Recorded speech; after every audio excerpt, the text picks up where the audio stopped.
علی بھائی، اگلا سوال ہے۔ میں نے اپنے بچپن میں ایک ذمہ دار بریلوی عالم اور مناظر مولانا سعید احمد اسد حفظہ اللہ کی زبانی ایک واقعہ سن رکھا ہے جس کی تصدیق علی بھائی سے مطلوب ہے۔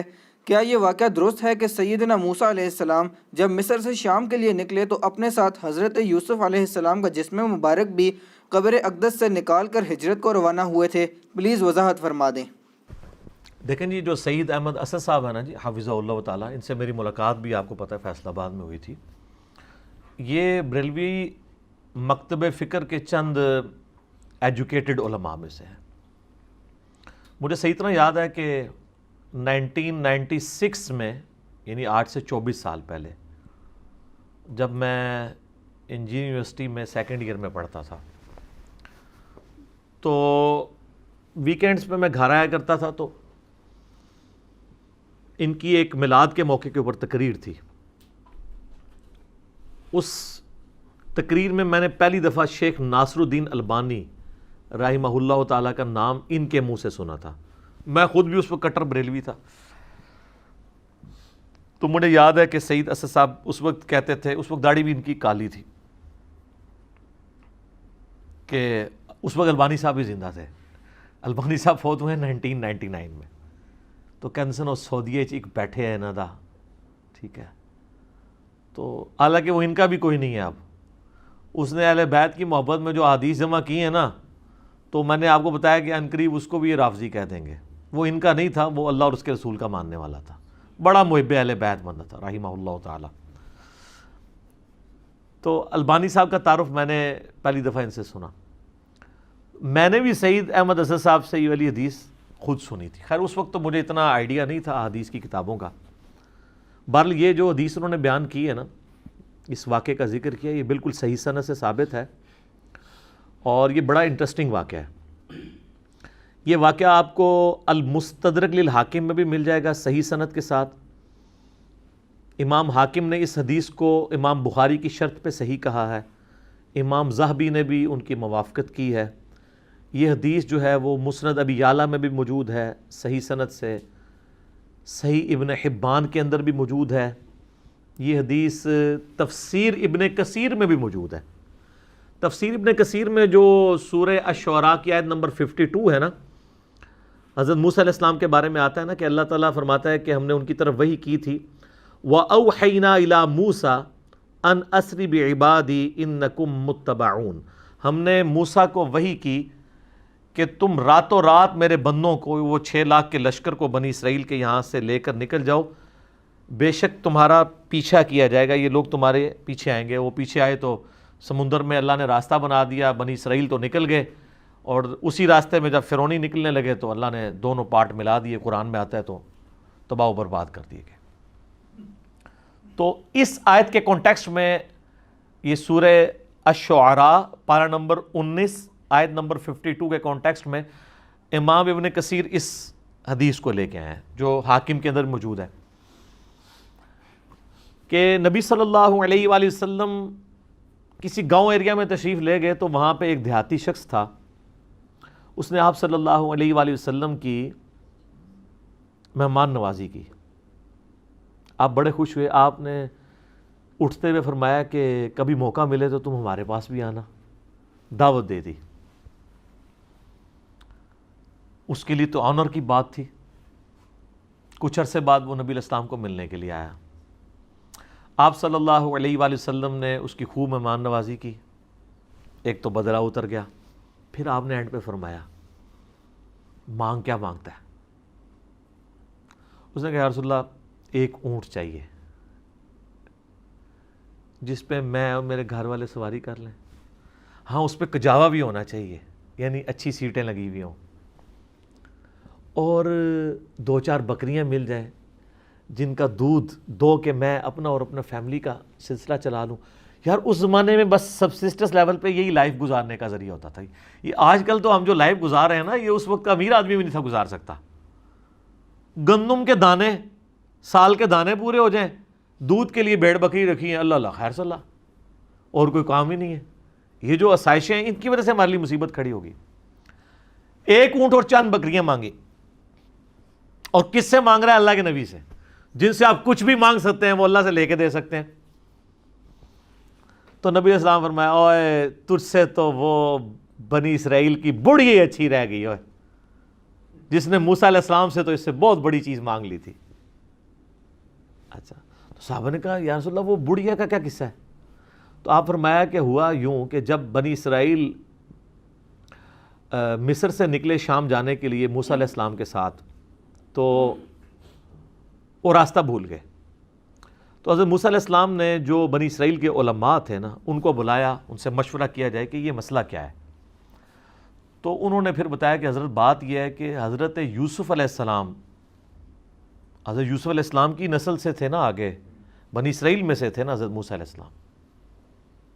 ان دونوں کے درمیان آلموسٹ 1400 سال کا فاصلہ ہے, حضرت یوسف اور حضرت موسیٰ علیہ السلام کے درمیان. تو حضرت موسیٰ علیہ السلام کو انہوں نے کہا کہ جب حضرت یوسف علیہ السلام کی موت کا وقت قریب آیا تھا نا, تو انہوں نے بنی اسرائیل سے ایک عہد لیا تھا کہ جب کبھی بھی تم واپس ملک شام گئے نا, کیونکہ اصل ان کا وطن تو شام تھا, وہ تو حضرت یوسف علیہ السلام سورہ یوسف میں آتا ہے نا کہ بکھ کے وہاں تک پہنچے, پھر اللہ نے وہاں ان کو مرتبہ دیا تو بنی اسرائیل وہاں پہ شفٹ ہو گئے. لیکن یاد تو اپنے وطن کی ستاتی تھی, ان کو یہ بھی پتا تھا کہ اللہ نے وحی کے ذریعے بتایا ہوگا کہ الٹیمیٹلی آپ ابراہیمی مسکن کی طرف دوبارہ جائیں گے. تو انہوں نے یاد لیا تھا کہ جب تم لوگ یہاں سے شفٹ کرو نا, تو میری لاش بھی قبر سے نکال کے لے جانا, مجھے وہاں پہ یروشلم میں دفن کرنا ہے, جو میرا آبائی جگہ ہے. حضرت موسیٰ علیہ السلام نے کہا او ہو, یہ تو پھر ہمیں راستہ نہیں ملے گا, یوسف علیہ السلام نے نال کھڑنا پینا ہے, کیونکہ اللہ کی طرف سے ہو رہا تھا. ان کا اچھا ٹھیک ہے جی بتاؤ قبر کی طرف. ان کا جی قبر بھی نہیں پتا ہمیں, کیونکہ اس زمانے میں مزار نہیں ہوتے تھے. پوائنٹ ٹو بی نوٹڈ, مزار تو نہیں. اور یوسف علیہ السلام تو بہت بڑی شخصیت تھے, ان کا بہت بڑا مزار ہونا چاہیے تھا, وہاں وزیر خوراک رہے تھے وہ. انہوں نے کہا جی ایک بڑھیا ہے جس کو قبر کا ایڈریس پتہ ہے, لیکن وہ کہتی ہے کہ موسیٰ کو میرے پاس خود بھیجو, میں اس کے ساتھ نیگوشیشن کروں گی تو جگہ بتاؤں گی قبر کی.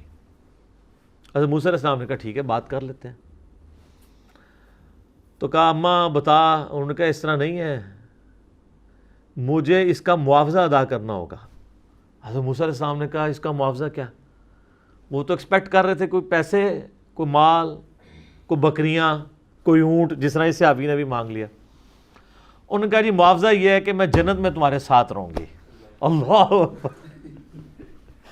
حضرت موسیٰ علیہ السلام کا رنگ فاق ہو گیا, چہرے پہ ناگواری کے اثار آ گئے کہ یہ کیا مانگ رہی ہے, پھر دوسرا ہی میرے اختیار میں بھی نہیں ہے. تو حدیث کے الفاظ ہیں اللہ تعالیٰ نے اسی ٹائم حضرت موسیٰ کو وحی کی کہ آپ کمٹمنٹ کر لیں اس کے ساتھ. اوہ ہائے ہائے, دینے والا تو اللہ ہے نا جی. تو موسیٰ علیہ السلام نے کہا ٹھیک ہے. اس لیے حضور نے اس اعرابی کو کہا او یار تجھے تو بڑھیا اچھی رہ گئی, یعنی تو مجھ سے جنت میں میرا پڑوس مانگ لیتا, تو نے مانگی تو دنیا کی چیز مانگی. جس طرح کہ صحیح مسلم میں آتا ہے کہ ایک صحابی تھے ربیہ, نبی علیہ السلام کو وضو کروایا کرتے تھے. ایک دن سمندر رحمت جوش میں آیا, فرمایا سل ربیہ, ربیہ کیا مانگتا ہے؟ وہ بھی تیاری کر کے بیٹھے سے. انہوں نے کہا یا رسول اللہ جنت میں آپ کا پڑوس. ہو سکتا ہے اس واقعے کے بعد یہ ہوا ہو, انہوں نے یہ بات سنی ہوئی ہو, اہم ممکن ہے, یہ میری اسیسمنٹ ہے. تو آپ فرمایا اور بھی کچھ مانگ لیں. ان کا نہیں یا رسول اللہ اس کے بعد تو مجھے کچھ نہیں چاہیے. تو آپ نے فرمایا پھر کثرت سجود سے میری مدد کر, یعنی اللہ کی عبادت کر کثرت کے ساتھ, میری شفاعت بھی تیرے کام آئے گی, الٹیمیٹلی تجھے جنت میں میرا پڑوس مل جائے گا انشاءاللہ تعالی. بلکہ آپ لوگوں کے لیے خوشخبری, بخاری مسلم میں حدیث ہے کہ ایک صحابی آئے, ان کا یا رسول اللہ قیامت کب آئے گی؟ آپ نے فرمایا کہ کوئی قیامت کے لیے تو نے تیاری بھی کی ہے؟ تو اس نے کہا یا رسول اللہ میں تو بس موٹے موٹے دین پہ چلتا ہوں, فرائض پورے کرتا ہوں, کوئی ایکسٹرا نفلی باتیں میرے پاس نہیں ہیں. ہاں میں اللہ اور اس کے رسول سے محبت کرتا ہوں. تو آپ نے فرمایا پھر اللہ اور اس کا رسول تمہارے ساتھ ہوں گے. حضرت انس بن مالک کہتے ہیں کہ اسلام لانے کے بعد رسول اللہ کے کسی فرمان سے ہمیں اتنی خوشی نہیں ہوئی جتنا اس فرمان سے ہوئی کہ جو اللہ اور اس کے رسول کے ساتھ محبت کرتا ہے اللہ اور اس کا رسول قیامت والے دن اس کے ساتھ ہوں گے, یعنی اسے بھی پڑوس مل جائے گا. اور پھر حضرت انس بن مالک کے الفاظ ہیں بخاری مسلم میں، اے اللہ میں اللہ سے، اس کے رسول سے، حضرت ابو بکر عمر سے محبت کرتا ہوں، گو میرے اعمال ابو بکر عمر والے نہیں ہیں، لیکن یا اللہ مجھے بھی اپنا اور اپنے محبوب کا ساتھ قیامت والے دن نصیب فرما، آمین۔ ہم بھی دعا کرتے ہیں کہ گو ہمارے اعمال بھی صحابہ اور اہل بیت والے نہیں ہیں، تب بھی اللہ تعالیٰ محض اپنی رحمت سے، اپنے نبی علیہ السلام کی شفاعت سے ہمیں ان مبارک ہستیوں کا پڑوس قیامت والے دن نصیب فرمائے، آمین ثم آمین۔ اچھا، تو اب وہ بڑھیا نے کہا کہ جی میں آپ کو پتہ بتاتی ہوں۔ اب وہ بڑھیا جناب ان کو ایک تالاب کے اوپر لے آئی۔ حدیث کے الفاظ ہیں وہ تالاب بھی بالکل سبز ہو چکا ہوا تھا، یعنی بہت پرانا تالاب تھا، کوئی اتنا یوز میں بھی نہیں تھا، کوئی سمجھ لیں آج کل جس طرح کیچڑ والا کوئی جوہڑ ہوتا ہے۔ اس نے کہا جی اس پانی اس کا نا تالاب کا باہر نکلوائیں، اس تالاب کو خشک کریں۔ وہ تالاب خشک کیا گیا تو اس کی بیسمنٹ کے اندر اس نے نا ایک جگہ لوکیٹ کی کہ یہاں پہ آپ کھودیں، یہاں پہ ان کی قبر ہے۔ اے دسو کسی نے لبنی سی، اس مانے علم غیب ہی نہیں سی ہوندا، نہیں تو لب جاندہ، ٹھیک ہے۔ بزرگوں کہتے ہیں نا علم غیب ہے، وہ جب تک اللہ نہ بتائے تو پیغمبر کو بھی نہیں پتہ چلتا۔ تو خیر وہ قبر کھودی، اور حدیث کے الفاظ ہیں کہ انہوں نے حضرت یوسف علیہ السلام کا جسد انور نکالا تو پھر بنی اسرائیل کے لیے جو ہے نا راستہ بالکل واضح ہو گیا، پھر وہ اپنے سفر پہ چل پڑے۔ تو یہ حدیث ہے جس میں حضرت یوسف علیہ السلام کا جسد انور وہاں پہ شفٹ کرنے کی بات ہے۔ لیکن اس حدیث کے اندر ایک اشکال بھی ہے، میں اس کو کلیئر کر دوں۔ اس حدیث میں الفاظ ہیں کہ حضرت موسیٰ علیہ السلام نے کہا وَاسْتَخْرِجُوا عِظَامَ یوسف، یوسف کی ہڈیوں کو یہاں سے نکالو۔ اس کی وجہ سے بعض لوگ یہ کہتے ہیں کہ جی یہ تو حضرت یوسف علیہ السلام کا تو جسم معاذ اللہ سلامت نہیں تھا، وہ تو ہڈیاں شفٹ کی گئی ہیں۔ شیخ البانی رحمہ اللہ تعالیٰ سلسلہ احادیث صحیحہ میں لکھتے ہیں کہ میں بڑا عرصہ پریشان رہا کہ ہمیں تو صحیح احادیث کی روشنی میں یہ بات پتہ ہے، ایون قرآن سے بھی اشارہ ملتا ہے، میں بعد میں بتاتا ہوں آپ کو، کہ انبیاء کے جسموں کو مٹی نہیں کھاتی ہے، تو یہ کیسے ہو سکتا ہے کہ یوسف علیہ السلام کے ہڈیوں کا ڈھانچہ وہاں پہ ہو؟ تو کہتے ہیں میرا مسئلہ حل ہوا جب میں نے سنن نبی داؤد میں وہ حدیث پڑھی نا، حضرت تمیم داری نے کہا یا رسول اللہ صلی اللہ علیہ وآلہ وسلم آپ یعنی کھڑے ہو کے خطبہ دیتے ہیں تو میں آپ کے لیے ایک ممبر نہ تیار کروا دوں جس پہ آپ بیٹھ کے تھوڑی دیر آرام کر لیا کریں۔ تو اس میں پتہ کیا الفاظ ہیں؟ وہ کہتے ہیں یحمل عظامک، اس ممبر پہ آپ اپنی ہڈیاں رکھ سکیں، ہونا تو چاہیے تھا جسم رکھ سکیں۔ تو البانی کہتے ہیں کہ وہ مجھے پتہ چلا کہ یہ عرب کے لوگ محاورتاً یہ لفظ بولتے ہیں، یعنی وہ جسم ہڈیوں کے ایکویلنٹ جسم اور جسم کے لیے ہڈیاں استعمال کرتے ہیں، ٹھیک ہے۔ جیسے ہمارے جسم میں درد ہو تو ہم کیا کہتے ہیں میری ہڈیاں ٹوٹ رہی ہیں، اس کا یہ مطلب نہیں ہوتا کہ فزیکلی کوئی ہڈیاں ٹوٹ رہی ہیں، جسم میں درد ہے۔ بریانی کھائی ہے تو سینے میں آگ لگی ہوئی ہے، اس سے مراد وہ فائر نہیں ہوتی، یہ محاورتاً۔ تو کہتے ہیں اس صحابی نے یہ بھی کہہ سکتا تھا یا رسول اللہ جس پہ آپ آرام کر سکیں، اس نے لفظ کیوں استعمال کیے کہ یحمل عظامک، آپ کی ہڈیاں، آپ اپنی ہڈیاں اس پہ رکھ سکیں، تو ہڈیاں اپنی کو رکھ سکتا ہے۔ تو اس اشکال کا جواب ہو گیا۔ اب آ جائیں اس آیت کی طرف جو میں نے کہا قرآن میں، وہ سورہ سبا ہے، آیت نمبر 14۔ اعوذ باللہ من الشیطان الرجیم، بسم اللہ الرحمن الرحیم۔ یہ بڑا مشہور واقعہ ہے، حضرت سلیمان بن داود علیہ السلام، آپ کو پتہ ہے جب یہ فوت ہو گئے تو یہ ہیکل سلیمانی تعمیر کروا رہے تھے، تو ایک عصا کے سہارے یہ کھڑے رہے، اس کا ذکر ہے۔ فلما قضینا علیہ الموت، جب ہم نے ان پر موت وارد کر دی، ما دلہم علی موتہ الا دابۃ الارض تأکل من سأتہ، تو ان کی موت کی خبر نہیں دی مگر اس زمین کے کیڑے نے جو ان کے عصا کو کھا گیا۔ اب وہ عصا کے سہارے ظاہر کرسی بھی بیٹھے ہوں گے، یوں کر کے سہارا لیا ہوا ہوگا، جس سے فیل یہ ہو رہا تھا کہ وہ زندہ ہی ہیں، لیکن کسی جن کی یہ بھی جرت نہیں ہوئی ہے کہ روب اتنا تھا کہ کسی کی یہ بھی نہیں ضرورت ہوئی کہ کہیں فوت ہی نہ ہو گئے ہوں کہ اٹھ کے نماز بھی نہیں پڑھ رہے، کتنے دنوں سے جسم اسی طریقے سے ہے، اتنی بھی ان کی ضرورت نہیں تھی، ڈرتے تھے۔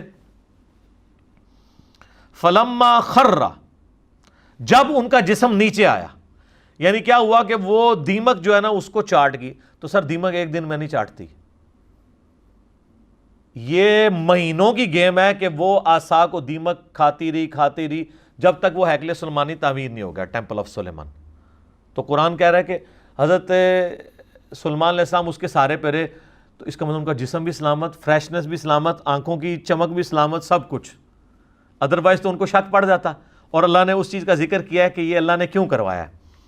اللہ کہتا ہے جیسے ہی وہ ان کا جسم نیچے آیا، اب یہاں ہونا چاہیے تھا جسم نیچے آیا تو فرشتوں نے تھام لیا، نہیں سر انج نہیں ہوا، زمین تے ہی آیا، کوئی گستاخی نہیں ہوگی، بے ادبی نہیں ہوگی۔ تبینت الجن ان لو کانوا یعلمون الغیب، اس سے جنوں کے اوپر یہ حقیقت کھل گئی کہ اگر وہ غیب کا علم جانتے ہوتے، ما لبثوا فی العذاب المہین، تو اتنے بڑے عذاب کو نہ وہ کاٹتے کہ کتنے مہینوں سے وہ حضرت سلمان کے ڈر کی وجہ سے اتنے بڑے بڑے پتھر اٹھا کے اگلے سلمانی تعمیر کر رہے تھے، اگر ان کو پتہ چلتا کہ 8-9 مہینے تو یہی کام ہو رہا ہے۔ جیسے میں نے آپ کو بتایا نا، آج کل تو آپ سی سی ٹی وی کیمرہ ویسے ہی لگا دینا، چاہے اس کا کنیکشن بھی پیچھے نہ ہو، اور 3-4 آپ گھر کے باہر لگا دیں تو کوئی جناب اس طرف جاتا بھی نہیں ہے، ان کو ڈر لگا رہتا ہے یار یہ تو نظر آ جائیں گے ہم۔ تو اللہ تعالیٰ فرمایا کہ علم غیب اگر جنوں کو ہوتا نا تو ان کو کیوں نہیں پتہ چل گیا کہ یہ فوت ہو گئے۔ تو علم غیب والا عقیدہ اللہ تعالیٰ نے بڑا قرآن میں کلیئر کیا ہوا ہے، آپ نے نہیں ماننا تو نہ مانے، ایک علیحدہ بات ہے۔ جنات سے جتنی بھی خبریں کائنوں تک پہنچتی ہیں نا، وہ قرآن حکیم میں بھی آیا ہے، بخاری مسلم میں اس کی ڈیٹیل موجود ہے، وہ فرشتوں کی ڈسکشن کے ساتھ کچھ باتیں اچک لیتے ہیں تو وہ چلی جاتی ہیں، باقی بخاری مسلم کے الفاظ ہیں، وہ 100 باتیں اس میں اور ملا کے کائنوں کے دماغ میں ڈالتے ہیں اور وہ آگے پھیلا دیتے ہیں۔ باقی جو پاسٹ ٹینس کا واقعہ اگر کوئی جن بتا دیتا ہے نا تو وہ غیب کی بات نہیں ہے، کیونکہ پاسٹ ٹینس میں جو چیز ہو چکی وہ تو علم میں آ گئی نا۔ یعنی اگر میں کہوں کہ ذوالفقار علی بھٹو پھانسی چڑھ چکے ہیں تو میرے زمانے میں تو نہیں چڑھے، میری پیدائش سے وہ پہلے چڑھے میں پھانسی،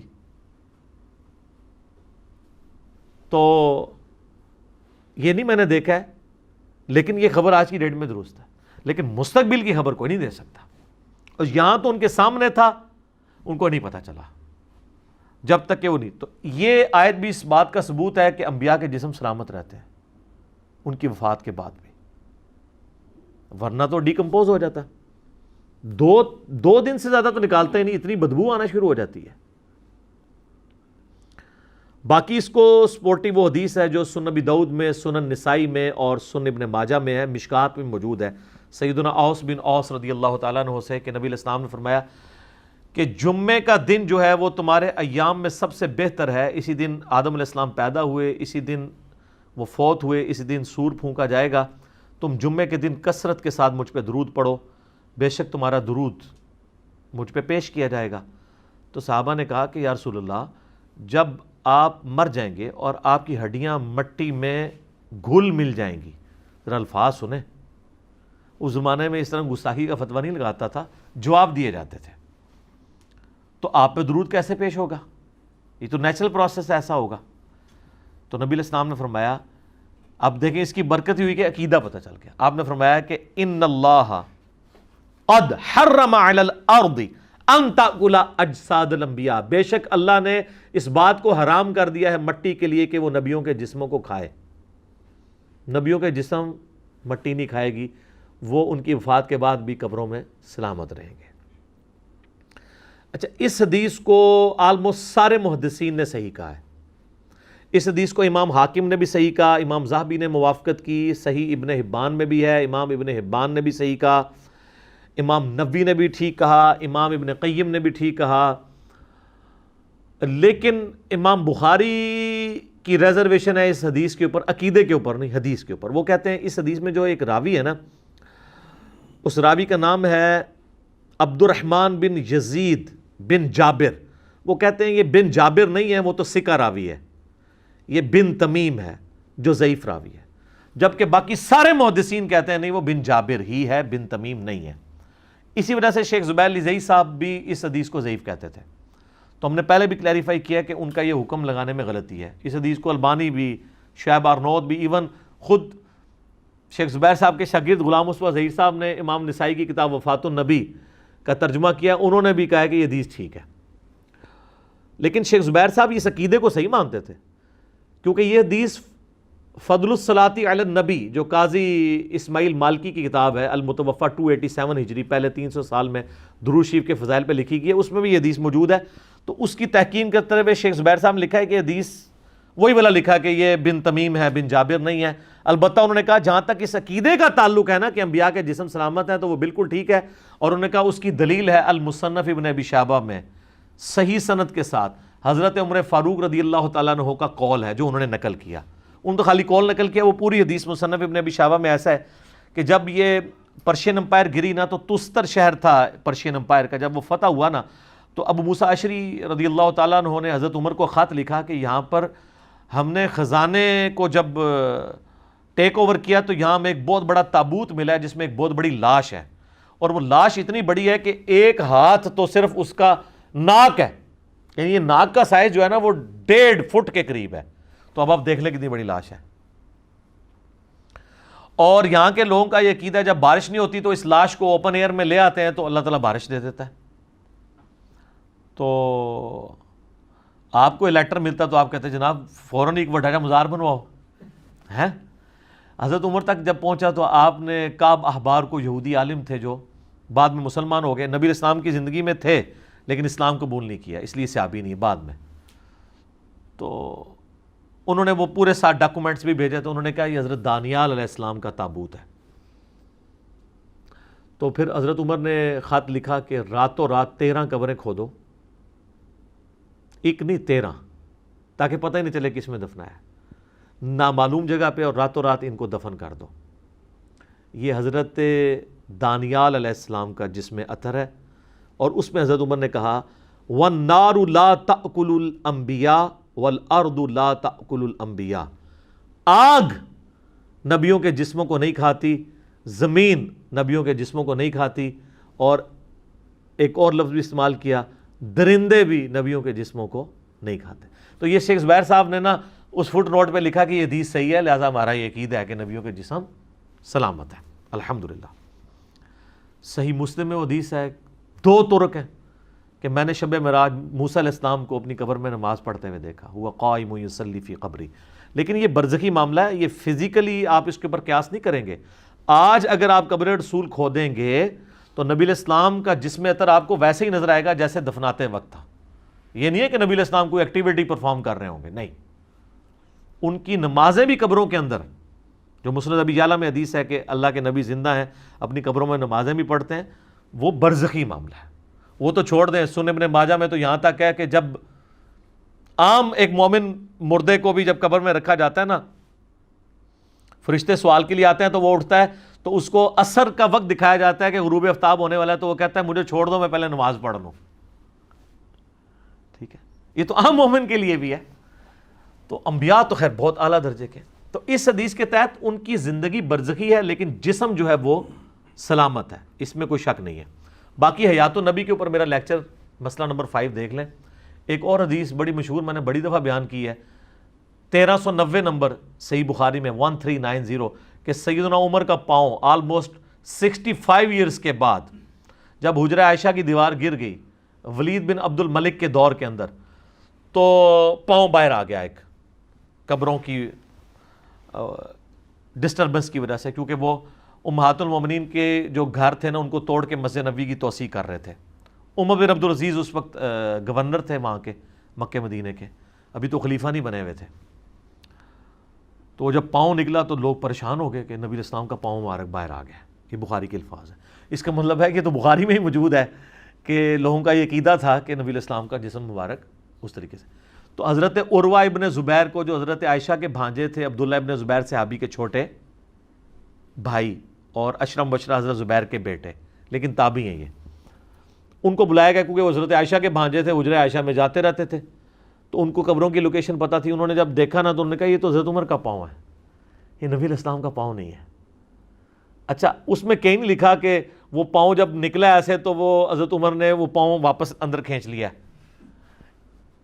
اگر وہ دنیاوی زندگی ہوتی تو جب اتنے لوگ پاؤں پہ شور مچا رہے ہیں، مطلب آپ کا اگر پاؤں ایسا باہر نکلا ہوا ہو کسی جگہ سے اور لوگ اتنا جمگھٹا بنایا ہوا کہ یار یہ پاؤں تو آپ بھی اندر کر لیں گے نا، اگر آپ کسی ایسی جگہ پہ ہیں کہ آپ کا پاؤں ایکسپوز ہو رہا ہے، تو وہ مطلب دنیاوی زندگی تو ہے نہیں، آخرت کی زندگی ہے. تو وہ انہوں نے دوبارہ سے ان کو دفن کر دیا. یہ اس بات کا ثبوت ہے کہ انبیاء کے علاوہ بھی اللہ تعالیٰ جس کے لیے چاہیے یہ کر سکتا ہے، لیکن یہ جنرل رول نہیں ہے. یہ جو جنرل رول ہے نا وہ نعت میں ہی ہے، محمد کے غلاموں کا کفن میلا نہیں ہوتا. اس طرح کرنا کچھ بھی نہیں ہونا بھائی، ٹھیک ہے. کتنے صحابہ کو رومن امپائر کی بیٹل فیلڈز میں آگ کے کڑاہوں میں، تیل کے کڑاہوں میں جلایا گیا ہے. حضرت حمزہ ابن عبد المطلب کا مسلح کیا گیا ہے غزوہ احد میں. اس طرح نہیں ہوتا. اور کسی کی اگر جسم کی حفاظت نہ ہو اس کا یہ مطلب نہیں کہ وہ بزرگ نہیں ہے، وہ اللہ کی مرضی کی اس کی حفاظت کروانی ہے. سیدنا ابوبکر صدیق کے بارے میں 1387 نمبر حدیث ہے صحیح بخاری کے اندر. انہوں نے تو اوورال امت کو عقیدہ دے دیا ہے. اما عائشہ کو بلایا، اس پہ امام بخاری نے باب باندھا ہے سوموار کے دن کی موت کی فضیلت، کیونکہ نبی علیہ السلام سوموار کو فوت ہوئے تھے. امام بخاری نے باب باندھ کے حدیث لی ہے 1387 صحیح بخاری میں. اما عائشہ سلام اللہ علیہا کو بلایا حضرت ابوبکر نے نزا کے عالم میں، کہا کہ بیٹا نبی علیہ السلام کو کتنے کفن میں دفن کیا گیا تھا؟ انہوں نے کہا 3 کپڑوں کے اندر. تو انہوں نے بھی اپنے پرانے کپڑے کہا کہ یہ والے میرے کپڑے دھو کے نا مجھے انہی کپڑوں میں کفن دینا ہے، میرے لیے علیحدہ کفن نہ منگوانا. پھر پوچھا کہ بیٹا یہ بتاؤ کہ نبی علیہ السلام کی ڈیتھ کس دن ہوئی تھی؟ ان کا منڈے کے دن. تو انہوں نے کہا میں بھی اللہ سے امید کرتا ہوں کہ ابھی تو منڈے کا دن باقی ہے، تو رات تک میری بھی ڈیتھ ہو جائے گی. اس پہ امام بخاری نے باب باندھا ہے منڈے کے دن مرنے کی فضیلت. لیکن سر حضرت ابوبکر کو یہ فضیلت نہیں ملی. حدیث کے الفاظ ہیں کہ وہ رات میں جا کے منگل کی رات کو فوت ہوئے. ظاہر ہے منڈے کا جب دن ختم ہوگا تو منگل کی رات فوت ہو جائے گی. منگل کی رات میں فوت ہوئے اور منگل کی فجر سے پہلے ان کو راتوں رات دفنا دیا گیا. اچھا حضرت ابوبکر کا بھی اسیسمنٹ غلط نکلی کہ میں منڈے کے دن فوت ہوں گا اور فضیلت بھی نہیں ملی. تو اس میں میرا کلپ بھی تھا حضرت ابوبکر کا علم غیب، تاکہ پتہ چل جائے کہ امت کا سب تو بڑا ولی جڑا ہے. سر میں نہیں، اعلیٰ حضرت نے خود مانا ہے. ان سے جب پوچھا گیا اولیاء کا سردار کون ہے، انہوں نے شیخ عبد القادر جیلانی نہیں بتایا، انہوں نے کہا ابوبکر صدیق رضی اللہ تعالیٰ عنہ علیہ السلام. شکر الحمدللہ کہ منڈے کو فوت نہیں ہوئے. یہ ایک فضیلت نہ مل کے امت کو جو عقیدہ پہنچ گیا نا، وہ امت کی اصلاح اگر دیکھی جائے نا تو اس کی ورث زیادہ ہے ان کی اس فضیلت سے. اس ایک بندے کو فضیلت، ان کے لیے ویسے ہی فضائل بہت زیادہ ہیں. قبر رسول میں 7 دفن ہے، ٹھیک ہے جی. حضور علیہ السلام کے قریبی ساتھیوں میں سے حاکچار یار میں ہیں الحمدللہ. تو یہ شکر ہے ان کو فضیلت نہیں ملی. آج ہم لوگوں کو دکھا تو سکتے ہیں نا جناب یہ دیکھ لو علم غیب بھی، علم غیب تم نے لگایا ہوا ہے تو یہ دیکھ لو. تو اس میں آگے الفاظ ہیں جب حضرت عائشہ نے کہا نا کفن کا، انہوں نے کہا مجھے نیا کفن نہیں دینا، مجھے پرانے کپڑے ان کو دھو دو، انہی میں دفنانا. انہوں نے کہا نیا کفن تو زندہ بندوں کی ضرورت ہے، یہ جو نیا کفن اگر کسی مردے کو پہناتے ہو نا، اور بلکہ انہوں نے تو اپنے بارے میں یہ بات کی، عاجزی ہے ان کی. ہمارا تو عقیدہ ہے ان کا جسم بھی سلامت ہے انشاءاللہ. وہ کہتے ہیں یہ تو مرنے کے بعد پیپ، خون اور گلی سڑی ہڈیوں کا حصہ بننا ہے اس کفن نے، تو کیوں نیا کفن ضائع کرتے ہو میرے اوپر. یہ انہوں نے عقیدہ دے دیا کہ یہ آپ کی جو نعت کا یہ ایک جذباتی قسم کا شعر ہے جی، میلا نہیں ہوتا. ہاں کفن میلا نہیں ہوگا اگر سائبیریا میں دفنا دیں، میں گارنٹی دیتا ہوں. اتنے کافر بھی کو دب دو نا، وہ چونکہ برف ہے 1000 سال تک بھی نہ مردہ ٹیمپر ہوگا نہ کفن میلا ہوگا. وہ ٹیمپریچر ہے نا، وہ جیسے مردہ خانوں میں آپ لکھواتے ہیں لاشیں، تو سائبیریا دے سارے ہی وہ ٹیمپریچر ہے بلو وہ دے فریزنگ پوائنٹ ہوتے ہیں، تو کچھ بھی نہیں ہونا. تو یہ اب آپ دیکھ لیں. اچھا یہاں پہ میں بتا دوں، جسم سلامت ہونے سے کوئی بھی شخص دنیاوی زندگی مراد نہ رہے. جسم سلامت ہے لیکن اس جسم کی سلامتی سانس کے ساتھ نہیں ہے، آخرت کی زندگی کے ساتھ ہے. قرآن میں ہے کہ شہید بھی زندہ ہے لیکن تمہیں شعور نہیں. یہ کہتا نہیں ہمیں شعور ہے، ہم مانگیں گے بھی. اللہ کہتا ہے تمہیں شعور نہیں ہے. تو اتنی کہانیاں کرواتے ہیں یہ لوگ، خصوصاً دیوبندیوں اور بریلویوں نے تو باقاعدہ لکھا ہے کہ یہ تو دنیاوی زندگی ہے قبر میں. سر المؤنت میں انہوں نے لکھا ہے کہ نبی علیہ السلام کی جو قبر میں جو حیات النبی ہے یہ دنیاوی ہے. لفظ لکھا ہے دنیاوی، حالانکہ وہ آخرت کی زندگی ہے. وہ تو دنیا کہاں سے آ گئی.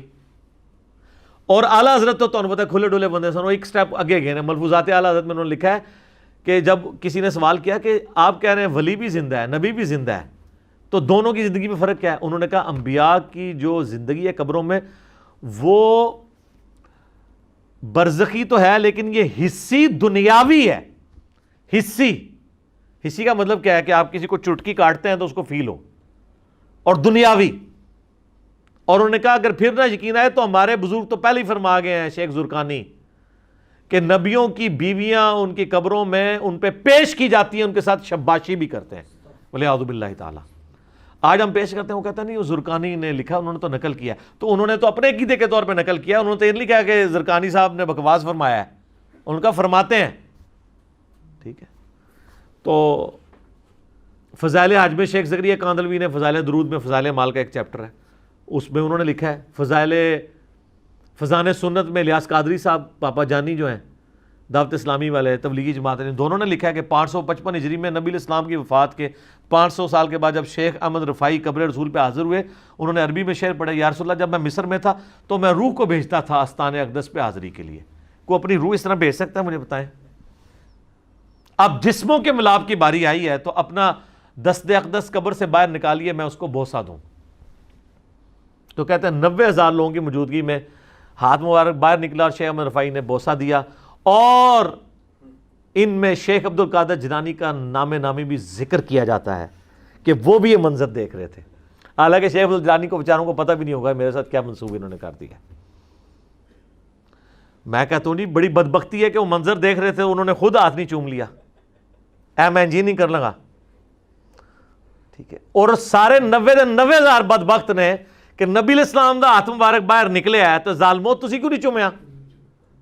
اور حضور کے اخلاق سے یہ چیز بعید ہے کہ آپ علیہ السلام جو ہے ایک کو چموا دیں اور باقیوں کو محروم رکھیں.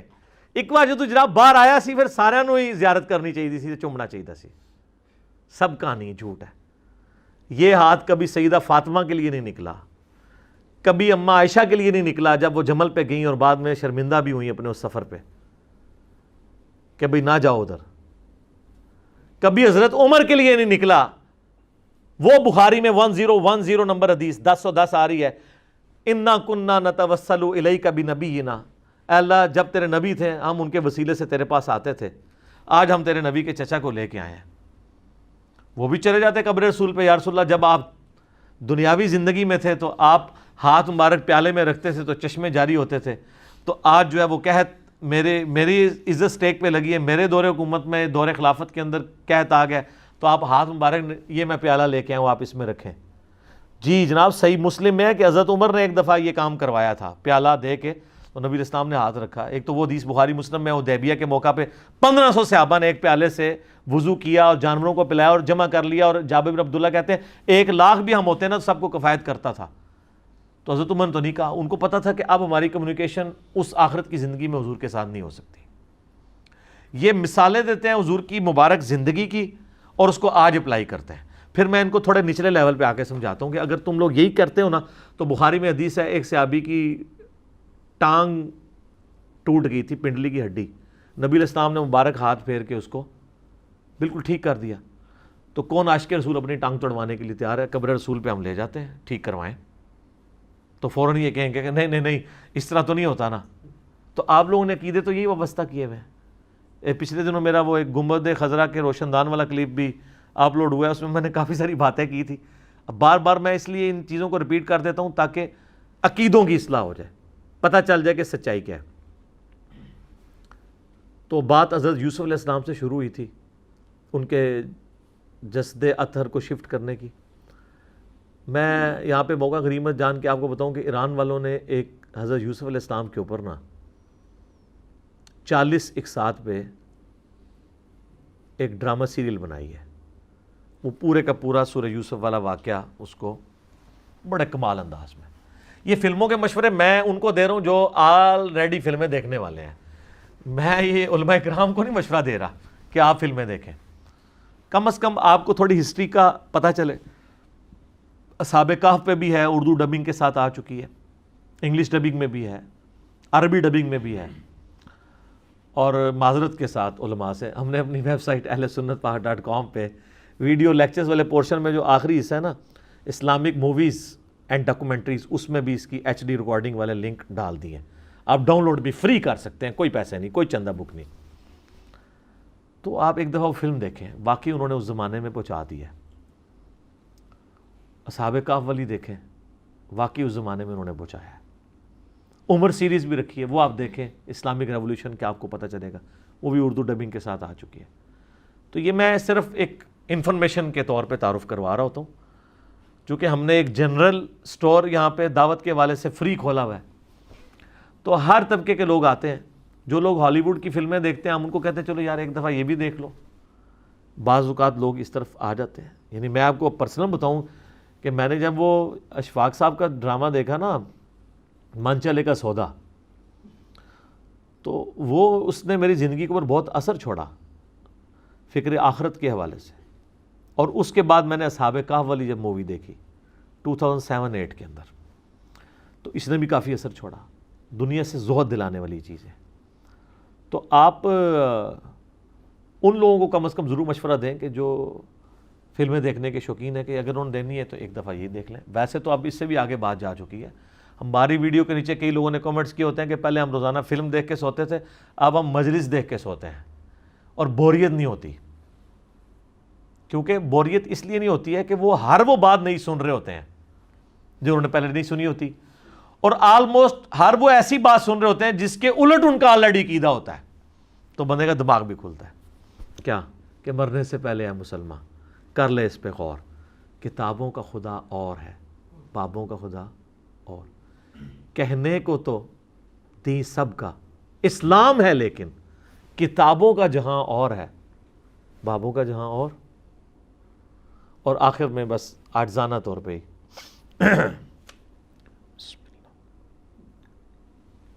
کہ نہ میں بابی نہ میں بابی، میں ہوں مسلم علمی کتابی۔ ٹھیک ہو گیا جی؟